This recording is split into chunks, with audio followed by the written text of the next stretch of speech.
I want you to think about the last time you filled up your gas tank.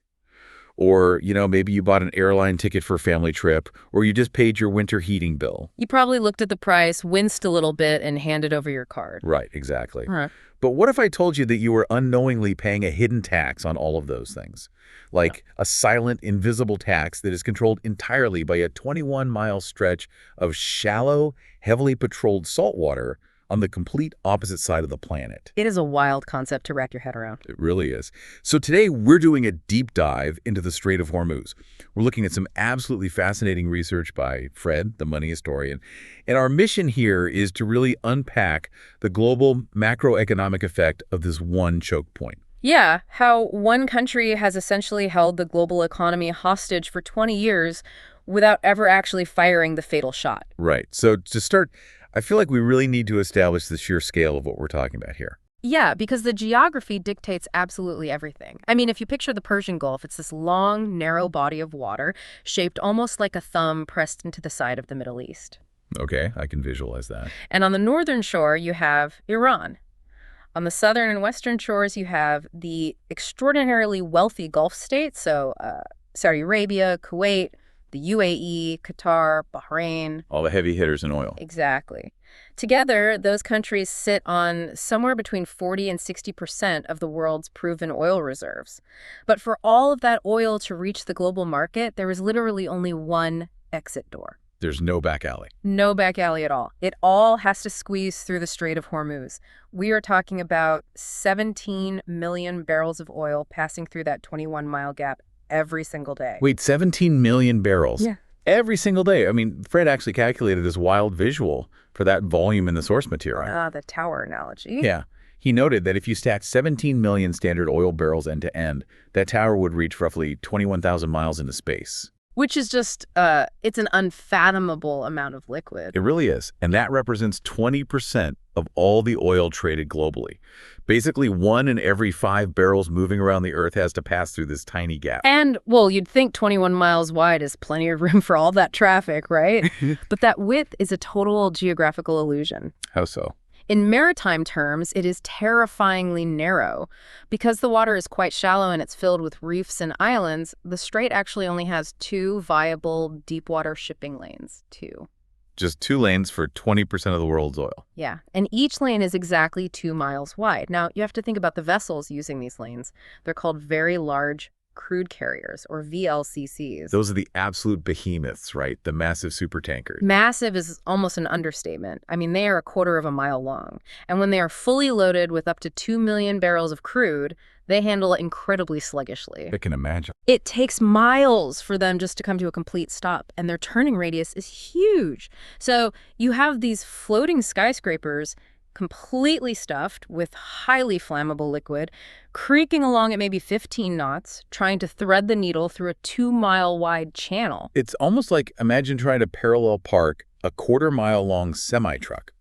But the driveway is incredibly narrow, the pavement is slick, and your neighbor, who you have a historically terrible relationship with, is sitting on their front porch staring at you the entire time. Just casually holding a baseball bat. Right, just holding a bat, watching you park. It feels like a system where maximum vulnerability is just baked directly into the physical infrastructure. That's actually a perfect analogy. And, to stretch your driveway comparison a bit further, what's fascinating is the specific type of baseball bat the neighbor is holding. Okay, let's talk about the bat. Because Iran's coastline runs along the entire northern shore of the strait, right overlooking those narrow lanes. But if you look at their military procurement over the last few decades, they haven't spent their money building huge aircraft carriers or massive destroyers. Right, what we'd call a traditional blue water navy. Exactly. That wouldn't make sense for a narrow strait anyway. Instead, they've invested almost entirely in asymmetric naval capabilities. What does that actually look like in practice, though? It looks like hundreds of heavily armed, incredibly fast attack boats designed for swarm tactics. It looks like thousands of acoustic and magnetic underwater mines. Wow. Yeah, and anti-ship cruise missiles hidden in coastal caves, and these midget submarines that are practically undetectable in the noisy, shallow waters of the Gulf. So it's heavily specialized. Hyper-optimized. Their entire military setup is designed for one specific scenario, which is making life in this Strait of Hormuz as dangerous and expensive as possible.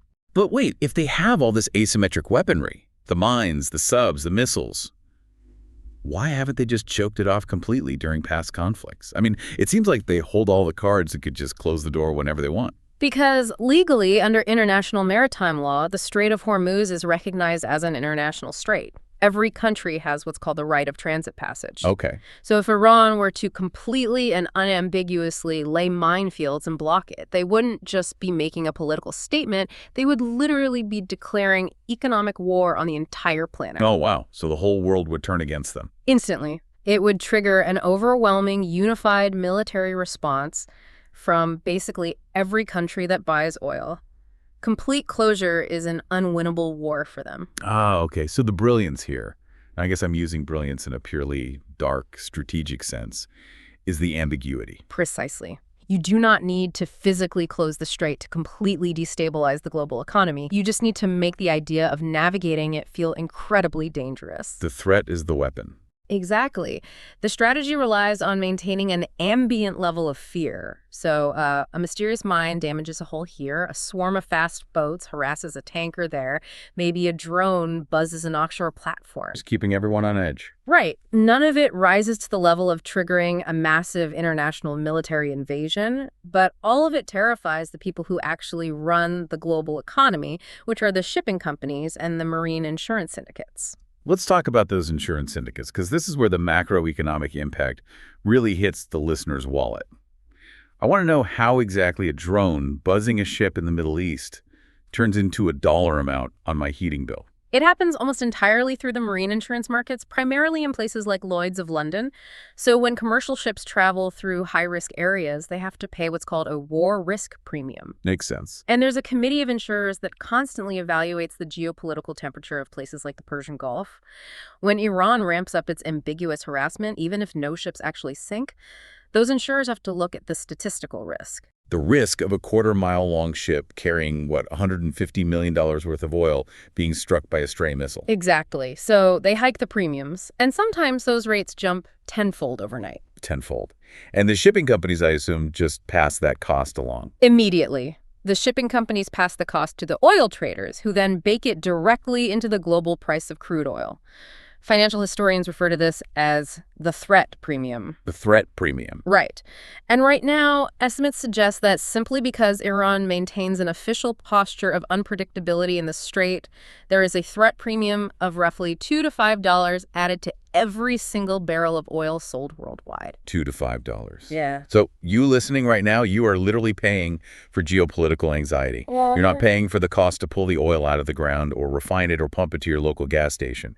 You are paying a hidden tax because a crucial 2-mile lane is governed by the threat of violence. And it isn't some slow-moving theoretical premium either. The global markets react at light speed. I mean, we can look at the exact mechanics of what happens during a sudden escalation. Let's take the 2019 Gulf of Oman attacks as the perfect textbook example. Oh, I remember those. We saw limpet mines used against commercial tankers, right? Right. Limpet mines are these magnetic explosives that divers or small boats can attach directly to the hull of a ship, usually just below the waterline. Scary stuff. Very. And during the spring of 2019, several tankers were mysteriously struck by these mines just outside the strait. Now, the damage was localized. The ships didn't sink. Not a single person died. And the oil kept flowing, right? Exactly. Importantly, the physical flow of oil out of the Gulf didn't actually stop for a single minute. But the message was sent. The message was deafening. And the macroeconomic result, in a single trading session, global oil futures spiked by roughly 15%. 15% in one day, without a single ship sinking. Because oil traders sitting in New York and London, they don't wait for the physical supply to dry up. They trade purely on the expectation of disruption. If a shipping route looks compromised, algorithms and human traders instantly price in a worst-case scenario. And a 15% jump in crude doesn't just stay confined to the energy sector. Oil is basically the blood of the global economy. That spike immediately bleeds into global food prices because, modern agriculture relies heavily on petrochemical fertilizers and diesel-powered machinery. Right, it hits everything. It hits your airline tickets. It raises the shipping and manufacturing costs for literally every consumer good on Earth. The perception of risk in a 21-mile stretch of water alters the cost of living for billions of people almost instantly. It really is the ultimate financial weapon. Now, wait, hold on. I have to play devil's advocate here for a second because I'm sitting here in the U.S., say in Ohio, and I'm thinking about the massive fracking boom we had in the 2010s. The shale revolution made the U.S. essentially the largest oil producer in the world. That's true. So technically, we are energy independent. If that's the case, why should an American consumer care if a drone buzzes a ship halfway across the world? Shouldn't we be totally insulated from the Strait of Hormuz by now? It's a highly logical question, but it gets to the absolute core of how global commodity markets function. And honestly, it's arguably the most common misconception about American energy independence. Really? Yeah, because being physically energy independent, meaning you pump out as much oil as you consume, does not mean you are financially insulated. Oil is a fungible global commodity. Meaning a barrel of oil is a barrel of oil regardless of where it came from. Exactly. Think of the global oil market as one gigantic worldwide swimming pool. Okay. It doesn't matter if you have your own personal hose filling up your specific corner of the pool. If someone drains a massive amount of water from the other side, the water level for the entire pool drops. Wow. The market simply does not care about domestic U.S. production numbers. It only cares about total global supply versus total global demand. It is the marginal barrel, the last barrel needed to satisfy global demand, that sets the price for everyone. Wow. So if a disruption in the Strait of Hormuz sends global crude prices up by 30%, the American consumer is going to pay 30% more at the gas pump, even if that specific gasoline they're buying was refined from crude pumped out of a well in West Texas. Absolutely. The Texas oil producer isn't going to sell you their oil for $70 a barrel out of patriotism if the global market is suddenly willing to pay $100 a barrel because of a crisis in the Middle East. Right. Capitalism is going to capitalize. Exactly. You cannot escape the global pricing mechanism.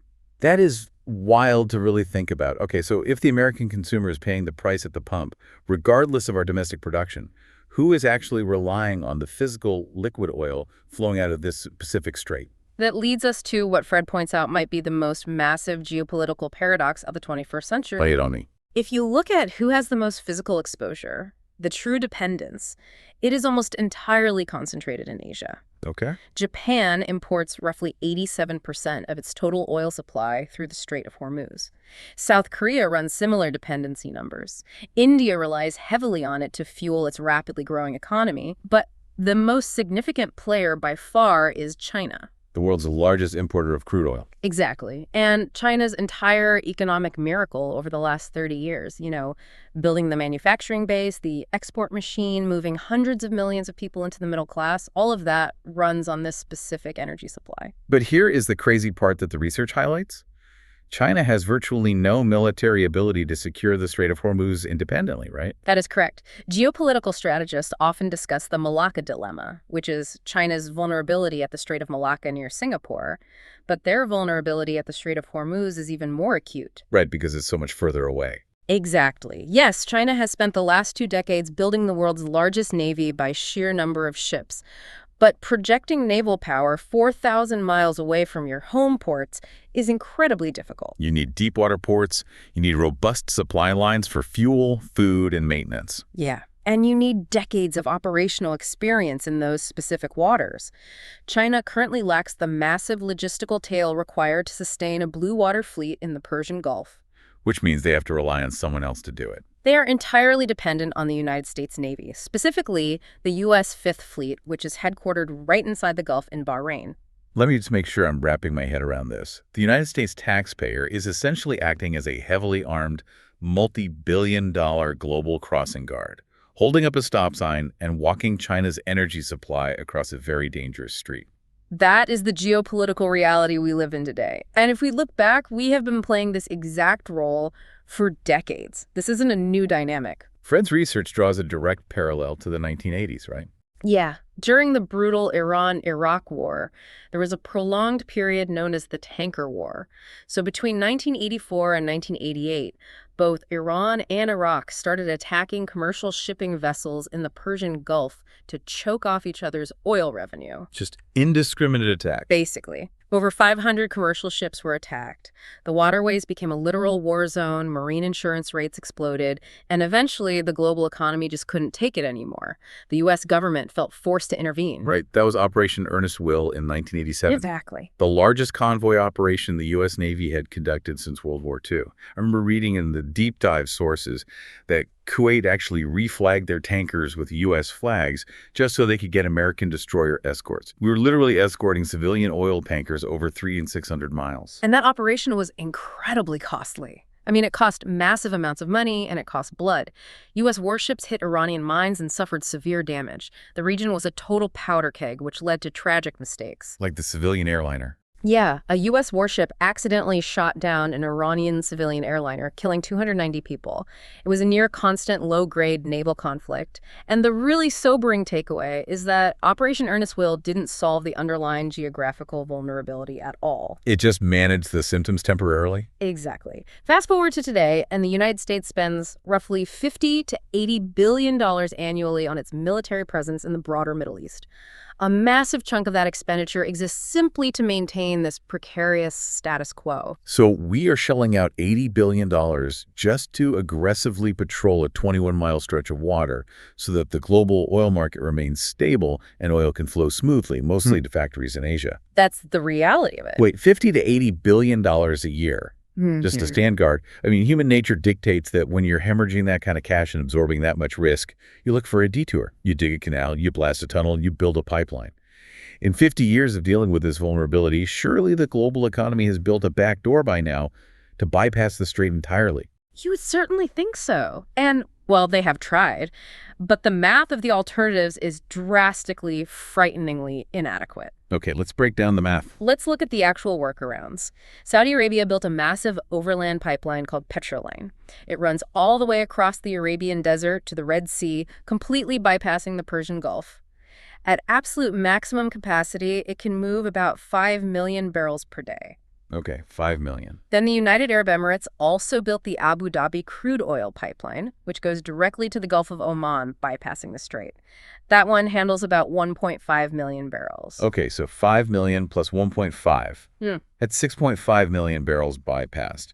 But you said earlier that 17 million barrels go through the strait every single day. Exactly. Even if every single bypass pipeline is running at absolute maximum capacity, the world is still roughly 10 million barrels short every single day, if the strait actually closes. 10 million barrels short. And what does a sudden 10 million barrel daily shortfall actually mean for the global economy? It would be devastating. A 10 million barrel drop represents roughly a 10% shock to global oil supply. That would not just cause a recession. Macroeconomic models suggest it would be a catastrophe on par with or even exceeding the 1970s oil crises. Wow. Oil prices wouldn't just double. Within weeks, as strategic reserves dry up and panic buying sets in, prices could triple or quadruple. Every single energy-dependent economy on Earth would simultaneously go into crisis. Supply chains would totally freeze. And what about China? Don't they have some overland project? You're thinking of the China-Pakistan economic corridor. People talk about it a lot as a detour, but it is nowhere near ready to handle that kind of liquid volume, and it runs through highly unstable, mountainous terrain. There simply is no viable detour for those remaining 10 million barrels. Which brings me to the ultimate question here. If a closure would be that catastrophic, completely destroying the global economy, why would Iran ever actually do it? I mean, don't Saudi Arabia, Kuwait, and Qatar rely on this strait for basically their entire national budgets? They do. If Iran closed the strait, wouldn't they essentially be destroying their neighbors' economies overnight? And more importantly, doesn't Iran's own oil have to go through there too? Yes.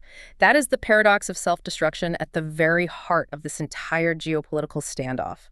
If Iran were to actually close the Strait of Hormuz, they would instantly cut off their own primary source of revenue. Right. They would be declaring economic warfare on every neighboring Gulf state simultaneously, effectively inviting an overwhelming unified military invasion to reopen the lanes. Strategically speaking, it is a nuclear option. It's mutually assured economic destruction. Exactly. It is so utterly destructive to all parties involved that actually executing the closure is almost inconceivable. Okay, I'm starting to see it. Iran's real power isn't the physical ability to close the strait. The power is the ability to make the financial markets believe they might be just crazy enough to close it without ever actually having to pull the trigger. You hit the nail on the head. The game theory here is just fascinating. Let's look at the 2012 EU embargo, because it's the perfect illustration of how this psychology works in practice.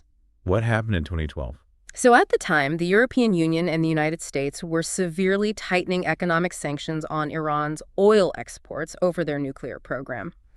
Iran was backed into an economic corner, and in response, top Iranian military and political officials went on this highly publicized media tour. Making threats, I assume. Blunt threats.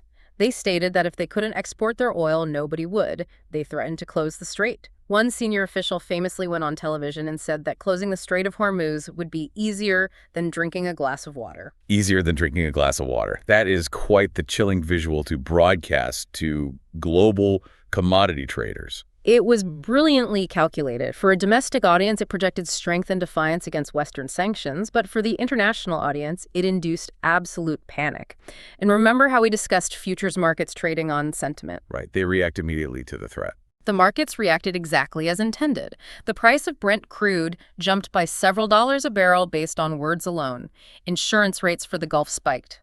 The U.S. Fifth Fleet aggressively mobilized extra assets to the region to deter any action. Tension was at an absolute all-time high. And then, what happened? Nothing. Nothing happened. The embargo went through anyway. The embargo went into effect. Iran's oil exports plummeted, their domestic economy suffered massive contraction, and yet the Strait of Hormuz stayed completely open.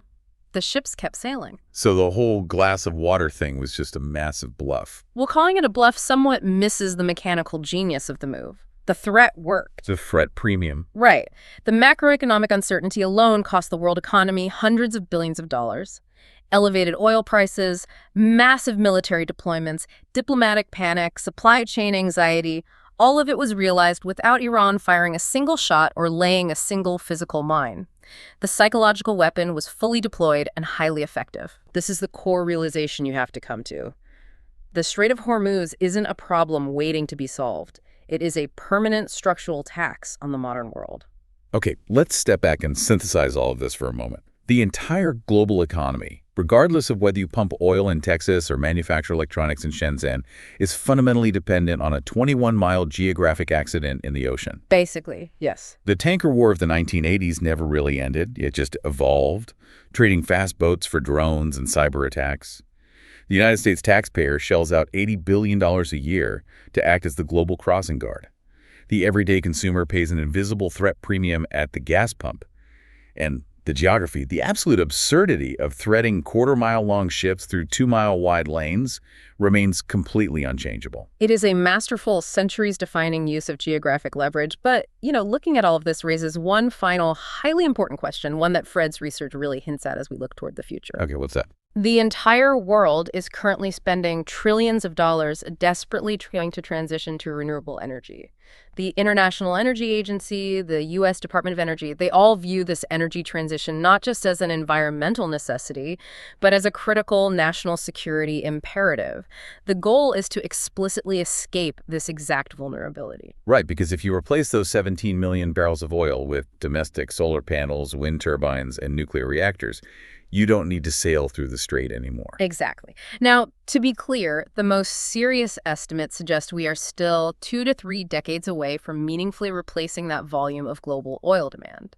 Developing economies are still incredibly thirsty for crude. Sure. But let us project forward. Let's say we do eventually make that transition.